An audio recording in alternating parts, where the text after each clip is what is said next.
Human found an alien girl freezing by the river. Her first word to him was not what he expected. Hello everyone. Before we begin today's story, I have a small favor to ask.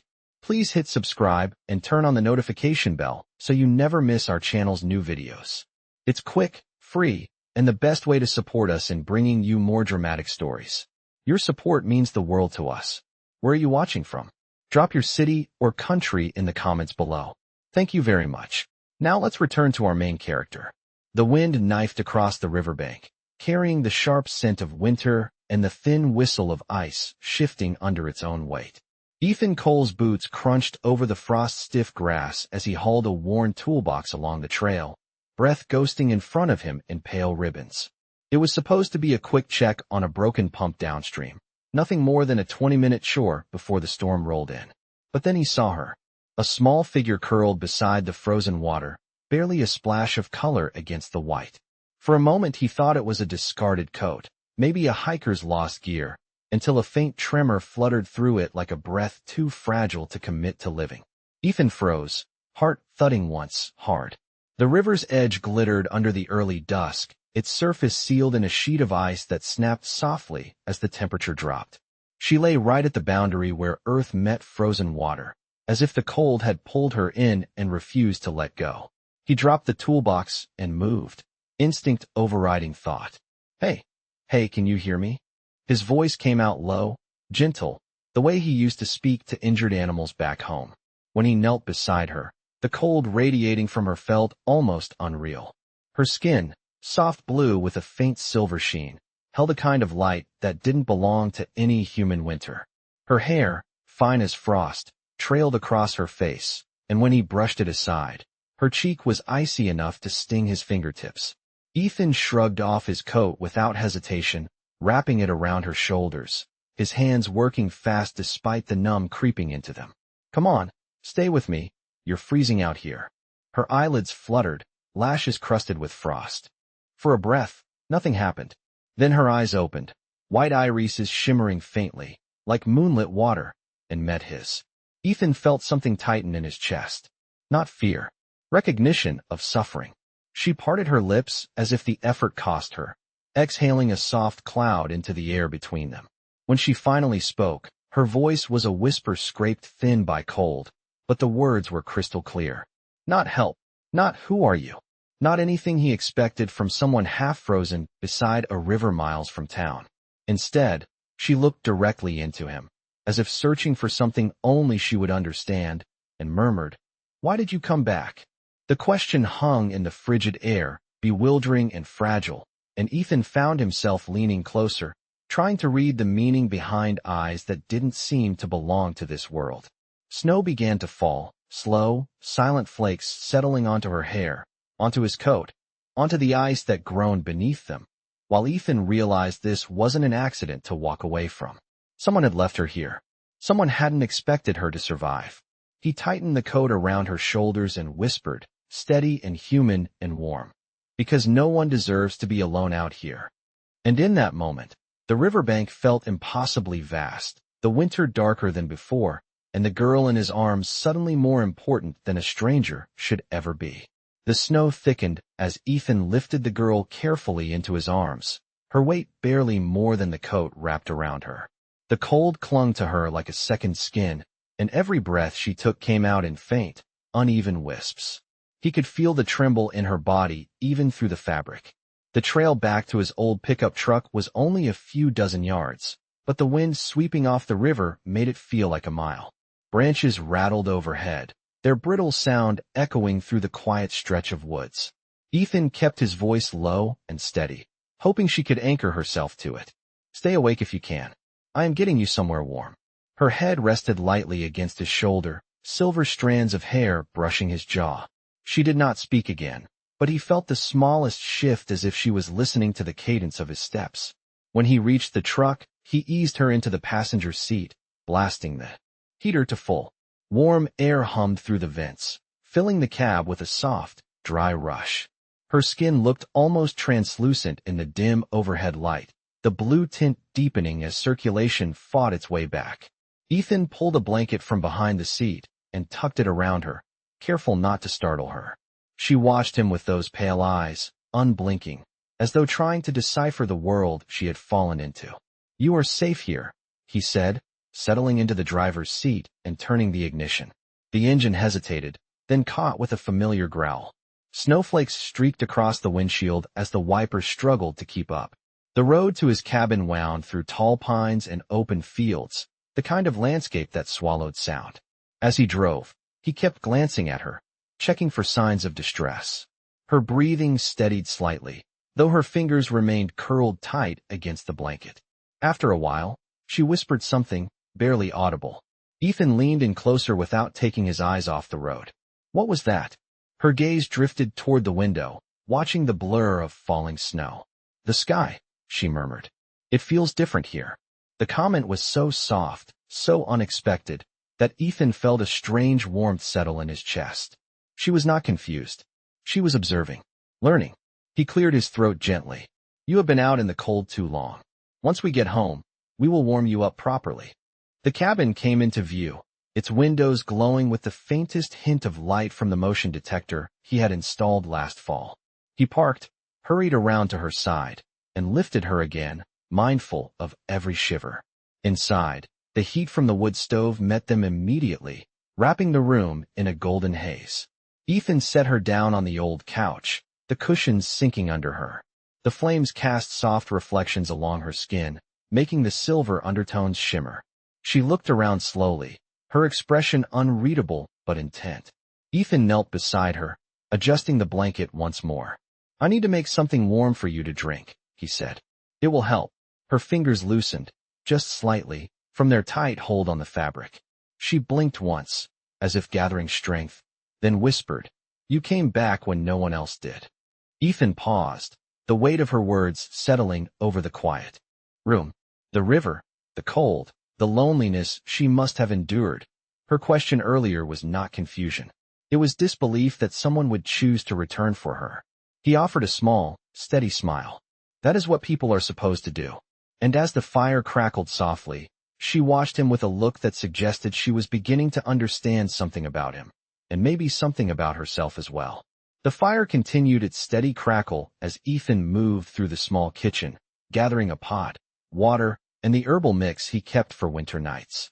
The hum of the stove warming up blended with the soft rustle of blankets from the living room, where the girl rested on the couch. Her presence filled the space in a way he had not anticipated. He kept glancing over his shoulder, making sure she was still breathing evenly, still warm enough, still awake enough to stay anchored to the moment. When the water began to heat, steam curling upward in delicate spirals, Ethan returned to her side with the mug cupped in both hands.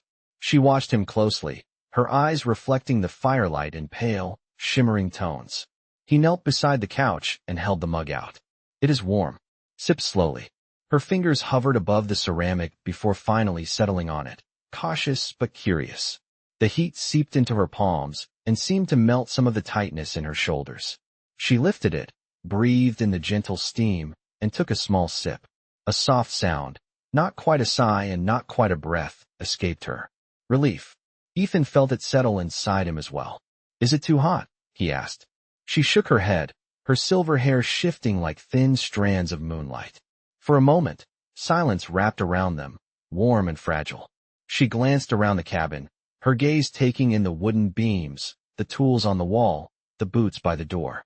"This place," she said quietly, "it feels still." Ethan smiled faintly. "It is the middle of nowhere. Still is what you get." Her eyes lingered on him.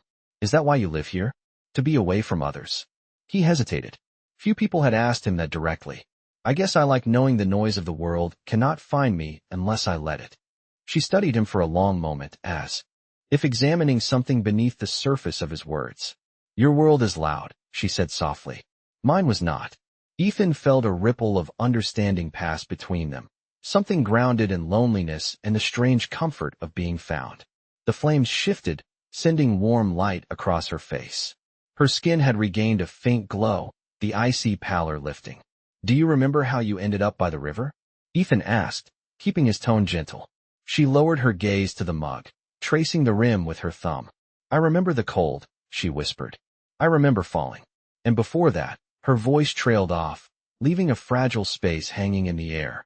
Ethan waited, but she did not continue. He nodded once, understanding the boundary without needing an explanation. "You do not have to tell me anything you are not ready to," he said.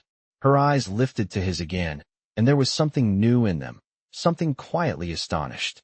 Trust beginning to take shape. A brief flicker of wind tapped against the cabin windows. The storm was coming in heavier now, the world outside turning white and distant. Inside, the warmth settled around them in a gentle cocoon. She shifted slightly under the blanket, drawing it closer. "Ethan," she said, testing his name as if it were a new language. "Why did you help me?" He looked at her, surprised by how simple the answer felt. "Because you were alone in the cold," he said. "And nobody should be." Her breath caught softly, the kind that happens when a truth lands deeper than expected. She held his gaze for a long moment, then whispered, almost to herself, "Where I come from. That is not a reason people use." Ethan adjusted another blanket over her shoulders, his voice steady and warm. "Well," he said, "you are here now." And as the fire glowed brighter, she leaned back against the cushions, her eyes still fixed on him with quiet wonder, as though trying to understand a kind of kindness she had never been taught to expect. The storm deepened outside, brushing the cabin walls with long, low sighs of wind, while the fire inside settled into a warm, pulsing glow.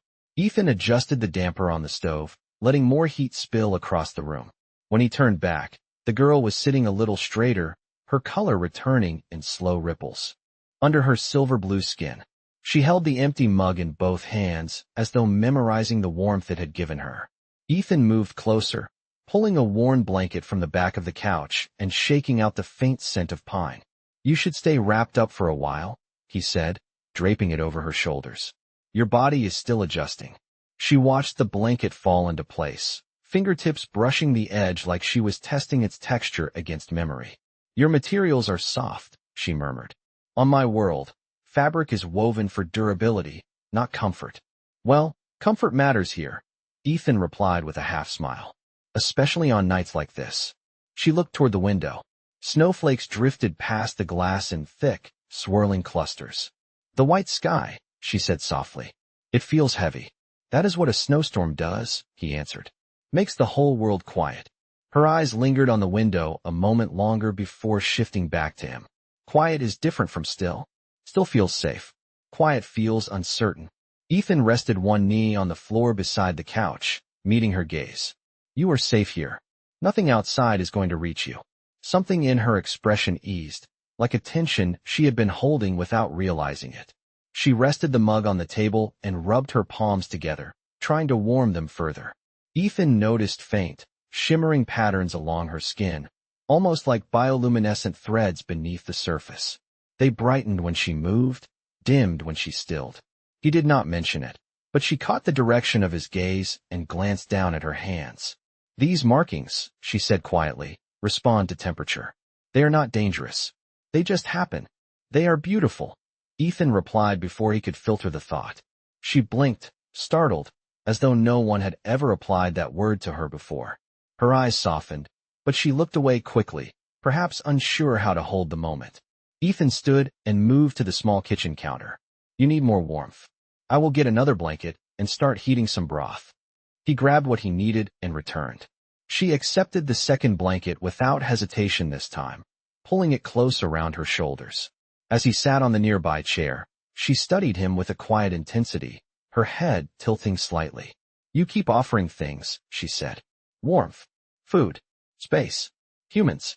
Do this for strangers." "Not always," Ethan admitted. "But they should." She absorbed that answer slowly, her gaze tracing the firelight dancing along the floorboards. "Where I come from," she said, voice barely above a whisper. "No one gives without being asked. And even then, there is a cost." Ethan leaned forward, elbows resting lightly on his knees. "There is no cost here." She looked up, truly looked at him, and something unspoken passed between them. Gratitude, maybe, or the beginning of understanding. The wind rattled softly against the window, a reminder of the world outside, and she drew the blanket closer. "Ethan," she said, speaking his name with a steadier voice. "If you had not found me, what would have happened?" He met her pale, searching eyes.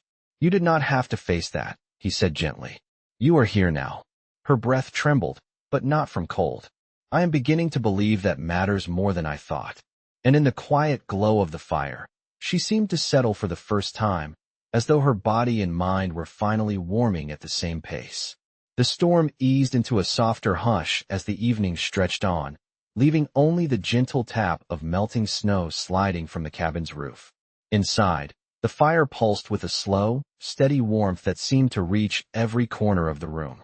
Ariel, now wrapped in 2 blankets, had shifted closer to the stove, her posture more relaxed than when Ethan first carried her in. Her silver-blue skin reflected the firelight in calm, muted waves, no longer tight with cold or fear. Ethan ladled warm broth into a bowl, the steam rising in smooth coils. When he brought it to her, she accepted it with both hands, holding it like something precious. It smells different, she said, leaning forward slightly. Not like anything I know. It is simple, Ethan replied. Just chicken broth. Good for warming up. She tasted it with slow care, letting the warmth settle through her chest. When she exhaled, her breath no longer shook. Ethan sat down in the chair across from her, watching her quietly.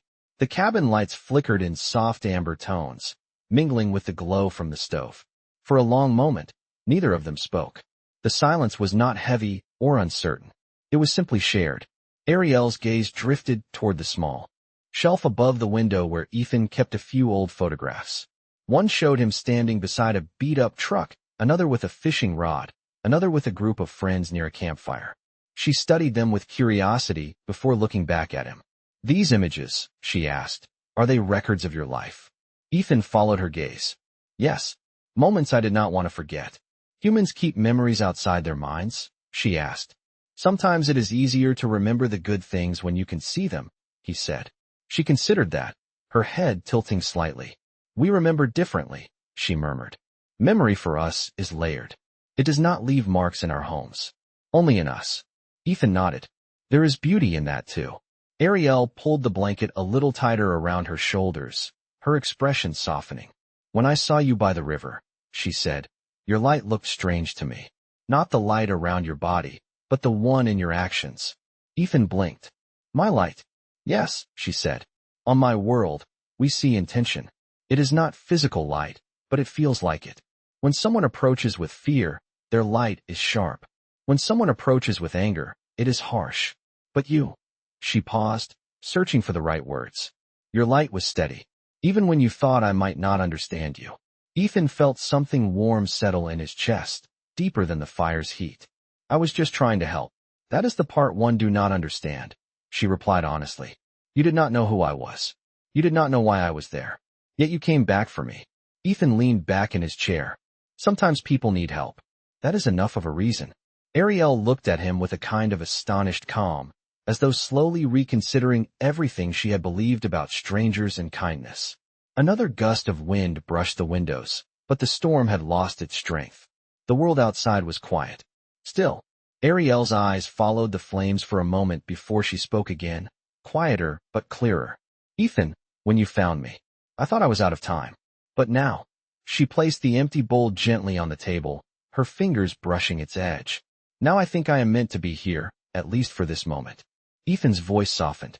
Then we will take it one moment at a time. And under the warm glow of the fire, Ariel seemed to truly settle into the space. No longer just a stranger rescued from the cold, but someone beginning to breathe in the peace she had never known before. The fire settled into a low, steady glow as the night deepened, wrapping the cabin in a cocoon of warmth while the world outside drifted into complete stillness. Ariel sat with her knees drawn slightly inward beneath the blankets, watching the dancing embers as though they were speaking a language only she could hear. Ethan moved quietly around the room, clearing the dishes and returning the pot to its place on the shelf. He kept glancing her way, not out of worry anymore, but out of a growing awareness that her presence had changed the rhythm of the cabin itself. When he finally sat back down across from her, she shifted her gaze toward him with that same gentle attentiveness she had displayed earlier. You keep looking at me, she said softly, her head tilting. Not like I am strange. More like you expect something. Ethan rubbed the back of his neck. I just want to make sure you are all right.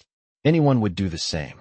She held his gaze for a long, still moment, then replied with quiet certainty, "No, not everyone would." The flicker of firelight cast a faint glow across her features, softening the sharp edges of her expression. "Where I come from, helping someone without knowing their purpose is considered irrational."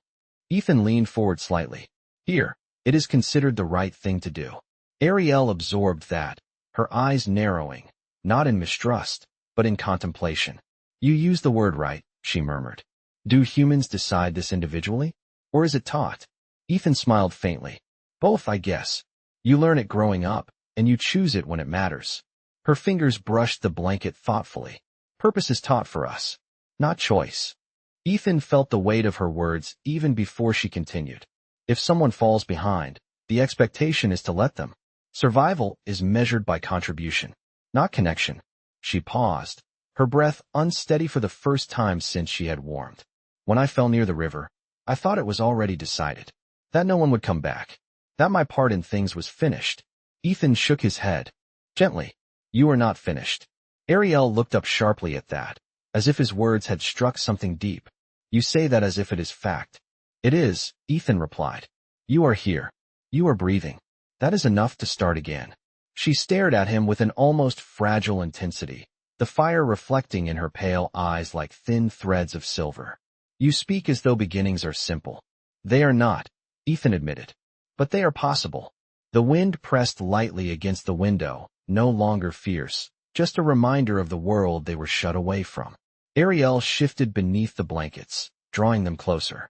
"Ethan," she said slowly, "your kindness, it feels unfamiliar, almost uncomfortable, not in a painful way, but in a way that asks me to trust what I do not yet understand."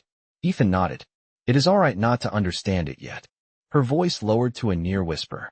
"Do all humans act like you?" Ethan let out a quiet breath, considering his answer. "Maybe not all, but many try, and I think that matters." Ariel looked at him with a soft, almost cautious gratitude, as though learning a new shape of safety she had never known to look for. "Your world," she murmured, "may be colder than mine in some ways, but your heart is not." The fire crackled gently, filling the silence that followed, and she settled deeper into the cushions, her shoulders finally losing the tension they had carried since he found her by the river. For the first time, she looked not like someone recovering from fear or cold, but someone beginning to trust the warmth offered to her freely. The night had settled into a deep calm, the kind that made the whole cabin feel suspended in time. The storm had passed completely now, leaving behind thick silence and a faint shimmer of frost along the window panes. Ethan added one last piece of wood to the stove, watching the flame catch and climb before he closed the door gently. The warmth spread quickly, curling into the corners of the room. Ariel had shifted on the couch, her posture more upright, her eyes clearer than at any point since he had found her. The blankets draped around her seemed less like protection now and more like comfort. She watched Ethan with quiet focus as he moved, as if memorizing each motion without meaning to. "You do not rest," she observed softly. Ethan glanced over with a faint smile. "I will, just making sure the fire will last a while." She studied his face thoughtfully. "Your concern is steady. It does not flicker like many emotions I have seen." Ethan sat down in the chair across from her. "I guess that is just the way I am built." Her gaze softened, almost a reflection of the firelight. "Your steadiness is unfamiliar, but it feels grounding." A small silence fell between them, gentle and warm. But then, almost imperceptibly, Ariel's expression shifted. Her fingers brushed the blanket edges, tightening slightly. Something unspoken pressed at her throat, and Ethan leaned in a little. "What is it?" he asked. Ariel inhaled carefully, as though shaping a truth she had avoided until now. "When you found me by the river," she said slowly, "I was not simply lost." Ethan felt the room still around them. She continued, her voice quiet but unwavering. "I was trying to reach somewhere safe, somewhere far from those who tracked me." Stillness deepened. Ethan kept his tone steady. "Tracked you? What?" Ariel looked into the fire as though it helped her steady herself. "On my world, individuals are assigned roles at birth. Some are chosen, some are not. I was not chosen, but I was marked for observation." Ethan frowned slightly. "Observation for what?" She hesitated again, her fingers tracing patterns in the blanket as if seeking anchor. I am different from others of my kind. My body reacts unusually to temperature, to energy, to light. Those differences were studied, not valued. When I realized they intended to contain me permanently, I fled. Ethan's heart tightened, understanding dawning in slow, painful clarity. So when I found you by the river, I was running, she whispered. I had been running for a long time. The cold finally became stronger than I could endure. Ethan let the words settle fully, feeling the weight of them without rushing her. Ariel, he said gently, you are safe here. No one is going to take you from this place tonight. Her eyes lifted to his, the pale shimmer inside them trembling with something raw and unguarded. Safety, she murmured. It feels fragile, as if it can disappear if I breathe too deeply. It does not have to, Ethan replied. Not here. The wind outside brushed softly against the cabin, more like a whisper than a threat. Ariel exhaled, slow and careful. Ethan, she said, her voice steadier now. I do not understand your world. I do not always understand you. But when you speak, the air feels less heavy. Ethan felt something settle inside him, a quiet certainty. Then let me worry about the heaviness, he said. You just focus on getting warm.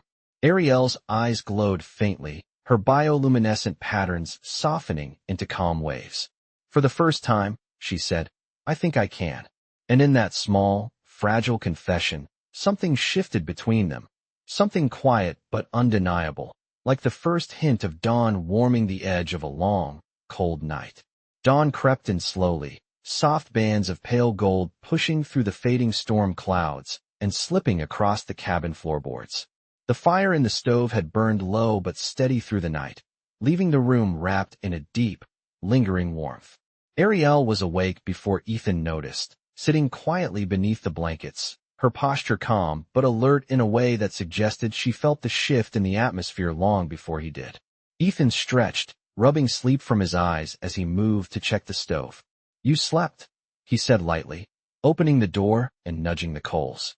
That is a good sign. Ariel watched him, her expression softer than the night before. My body rested, she said. My mind tried. Ethan offered a reassuring smile. That is still progress. But before the comfort of morning could fully settle, Ariel's head tilted slightly, her gaze sharpening as though catching a detail he could not sense. The air in the room changed, subtly, but unmistakably. A faint vibration hummed through the floorboards, so slight that Ethan might have dismissed it as the old cabin settling if not for the look on her face. Ethan, she whispered, her voice suddenly small. They are searching. Ethan froze. How can you tell? Ariel closed her eyes for a moment, steadying her breath. Their technology emits a frequency. It resonates with certain elements in the ground. It feels like pressure or a pulse. Ethan moved toward the window, pulling the curtain just enough to peer outside. The forest was still, blanketed in fresh snow, but the quiet had a strange tension to it, as though something unseen moved beneath the surface. How close? He asked. Ariel opened her eyes, and there was no uncertainty in them. Too close. They are scanning the area. They are looking for my energy signature. If they push the frequency higher, they will find this place. Ethan felt his heartbeat steady itself, not out of fear, but out of the instinct to protect. Then we need to make it harder for them. Ariel watched him carefully, a spark of confusion crossing her features. You would hide me? Ethan turned toward her fully. Of course I would. Her breath trembled. Ethan, you do not understand. If they locate me, they will consider you involved. I do not care what they consider, he said simply. Something in her expression broke open at those words, a rawness of emotion flickering beneath her calm. Humans, she whispered, almost to herself. You keep choosing risk for reasons that do not serve you. Ethan shook his head. Doing the right thing does serve me. Before she could respond, the faint vibration beneath the floorboards pulsed again, closer this time, like a distant heartbeat that did not belong to the earth. Ariel's hands gripped the edge of the blanket. If they reach their second scan cycle, they will detect warmth signatures. We need to dampen the signal. Ethan looked around the cabin, mind racing. What about the storage cellar beneath the floor? It stays cold down there. The insulation is thick. Ariel nodded slowly. The stone might shield my energy. But Ethan, her voice softened into something fragile. You must not stay near me. If they detect two signatures, they will know I am not alone. Ethan stepped closer, kneeling so they were eye level. I am not leaving you in the dark by yourself. Her bioluminescent patterns flickered with emotion, glowing faintly along her wrists. You would defy their scans? Ethan nodded. I will figure something out. Ariel looked at him as though she was seeing something impossible. Where I come from, she said quietly. Choosing to stand beside someone like me would be forbidden. Ethan gave a small, steady smile. Good thing you are not there anymore. The pulse beneath the floor throbbed again, louder this time. Ariel inhaled sharply. We must move. Ethan reached out his hand. She took it without hesitation, her fingers cool but steady against his palm. And as he guided her toward the hidden cellar door beneath the rug, Ariel whispered. A single sentence that carried the weight of everything she had endured, everything she feared, and everything she was beginning to hope. No one, she said, has ever chosen to stay. And Ethan tightened his grip, answering not with words, but with the unwavering steadiness of his presence as the search drew nearer. The cellar door lifted with a soft wooden groan, releasing a breath of cold air from below. Ethan held it open as Ariel descended the narrow steps, her movements slow but certain, the blanket still wrapped around her like a protective shell. The stone walls of the cellar absorbed the morning light, leaving the space dim and cool, exactly what she needed to mask her presence. When she reached the bottom, she turned to look up at him, her pale eyes reflecting the faint glow of her bioluminescent patterns. This place, she whispered, it feels quiet in a different way. A safe way. Ethan nodded as he stepped down behind her. It is insulated. Thick stone. It should hide you from the scans. The low pulse from outside vibrated again through the earth, but softer here, muffled by layers of wood and stone. Ariel inhaled slowly, calming herself. The signal is weakening, she said. They are searching, but they have not found me. Ethan closed the cellar door most of the way, leaving only a sliver of light that fell across her face. How long until they pass? He asked. Ariel listened, her head tilting slightly as though deciphering invisible frequencies in the air. They will complete their cycle soon, she murmured. If they do not detect me, they will move on to another sector. Ethan leaned against a support beam, the cool air brushing past his skin. Ariel watched him quietly for a long moment before speaking again. You stayed, she said, her voice soft. Even though you did not have to. Ethan's gaze met hers. I told you, he said. You are not alone anymore. Her expression shifted into something fragile and luminous, as if the words filled a place inside her she had not known could hold warmth. The faint pulse outside throbbed once more, then faded into stillness. Ariel's breath eased. They are gone, she whispered. The scan has shifted away from us. Ethan let out a slow breath he had not realized he was holding. Good, he said. Then let us get. You back upstairs where it is warm. But Ariel did not move immediately. She remained still, watching him with an expression both searching and tender. Ethan, she said, on my world, safety is not something we expect. It is something we dream of. She stepped closer, her voice quiet but steady. You gave it without being asked. You gave it freely. Ethan felt something stir in his chest, steady and grounding. Sometimes, he said, that is all someone needs. Ariel lifted her hand slightly, not touching him, just letting it hover in the small space between them. Her bioluminescent markings glowed softly, painting gentle lines along her skin. Your kindness changed the path of my life, she murmured. I do not know what comes next, but I know this moment will stay with me. Ethan gave a small smile. Then let us start with getting you warm. She returned the smile, small, real, and bright as the first hint of spring light. Together, they climbed the steps back into the quiet cabin. The stove's warmth reached out to greet them, the fire casting long, gentle beams across the wooden floor. Ariel paused at the top of the stairs, taking in the soft light, the safety, the stillness. She looked back at Ethan, her voice barely above a whisper. When you found me, she said, I thought my story was ending. Her eyes softened. But maybe it was just beginning. Ethan did not answer with words. He did not need to. The silence between them carried meaning, warm and unspoken, as Ariel stepped fully into the light, leaving the cold of the river and the life that abandoned her far behind.